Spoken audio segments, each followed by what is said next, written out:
치료 효과가 뛰어나 많은 인기가 있던 공간은 1300년 전부터 온천의 땅이라는 뜻의 이름이 붙여졌습니다.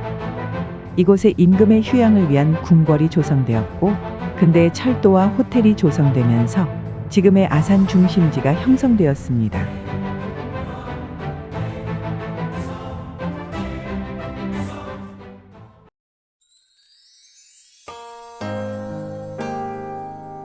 이곳은 마한의 맹주였던 목지국이 있던 것으로 추정되고 있습니다. 그러나 백제는 목지국을 정복하고 이곳을 차지합니다. 백제는 아산 일대를 세 개의 행정구역으로 분류하여 통치했습니다. 신라가 한반도의 주인이 되면서 고을의 이름을 변경했고 고려와 조선왕조 또한 고을의 이름을 변경했습니다. 이름만 바뀌었을 뿐 이곳은 근대 이전까지 온양을 중심으로 세 개의 고을이 모여있는 공간이었습니다.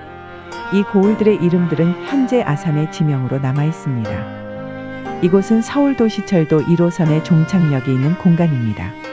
신창역에서 멀지 않은 공간에 신창현의 행정중심이 있었습니다. 지금은 신창 향교만이 고을이었다는 것을 말해주고 있습니다.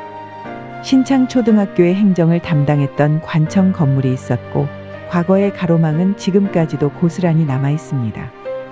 아산은 지금의 시청 일대가 아닌 영인면 일대가 행정의 중심이었습니다. 영인초등학교 자리에 아산동원이 자리 잡고 있었으나 지금은 여민로만 남아 이곳이 아산의 중심지였다는 사실을 알려주고 있습니다.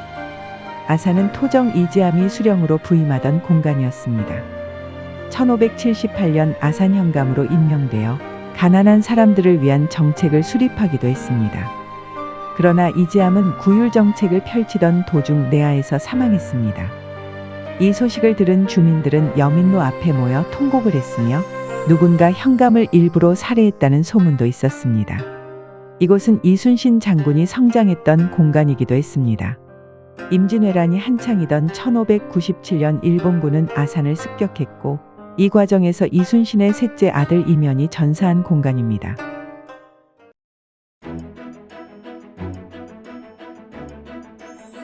이곳은 오래전부터 온천수가 가득한 공간으로 알려져 있었습니다. 백제는 이곳을 탕정이라고 불렀습니다. 이후 고려는 온수라는 이름으로 변경했습니다.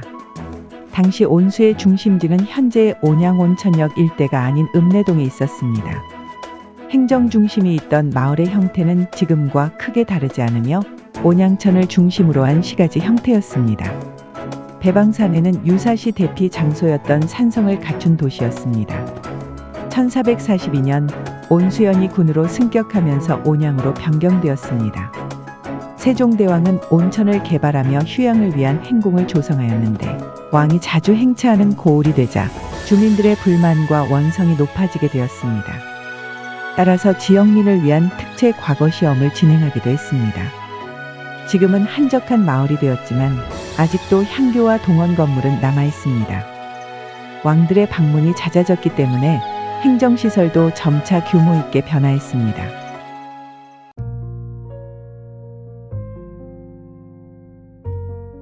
온천지대는 온양 북서쪽 약 3km 부근에 있었습니다.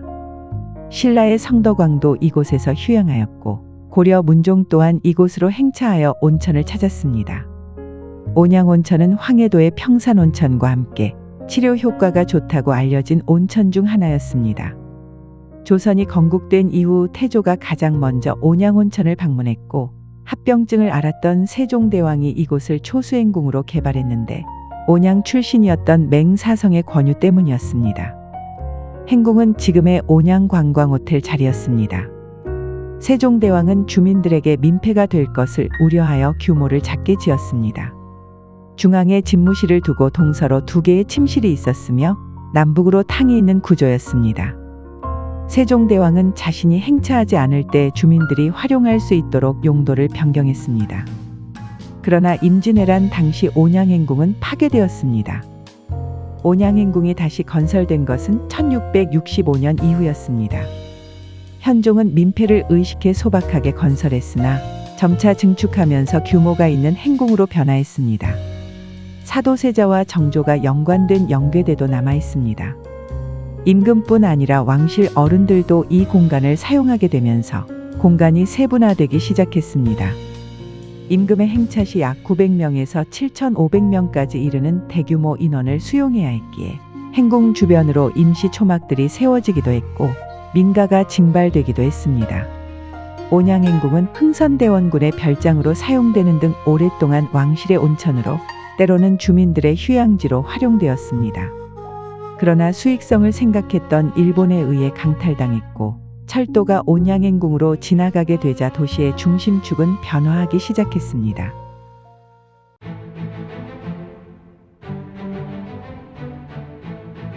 동학농민혁명이 발생하자 고종은 청나라의 원군을 요청합니다.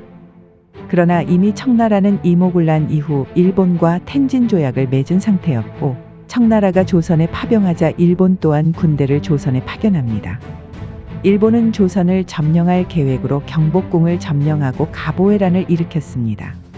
그러나 청나라는 북양군 3,000명을 아산에 주둔시키고 있었고 추가 병력을 수송하며 아산으로 진입하고 있었습니다.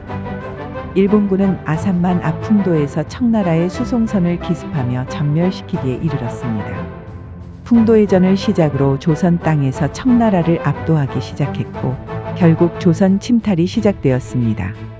경술국치 이후 부군현 통폐합으로 온양, 아산, 신창을 통합했는데 조선 침탈을 성공하게 만들었던 풍도해전의 승리를 기념하며 통합된 행정구역의 명칭을 아산으로 결정했습니다. 그리고 온양행궁을 일본식 온천여관으로 개조하면서 신정관과 온양관을 새로 건설했습니다. 1922년 경남철도 주식회사가 천안에서 이곳을 연결하는 철도를 건설하면서 온양온천역이 조성되었습니다. 이때 도보온천도 개발되었고 1930년대에 장안까지 철도가 이어지면서 이 일대의 철도는 온천을 중심으로 선형이 이어졌습니다. 온양행궁의 형태를 연장하며 도시 골격이 만들어지기 시작했고 아산군청이 이곳에 들어서면서 근대 이후의 중심지로 성장하기 시작했습니다.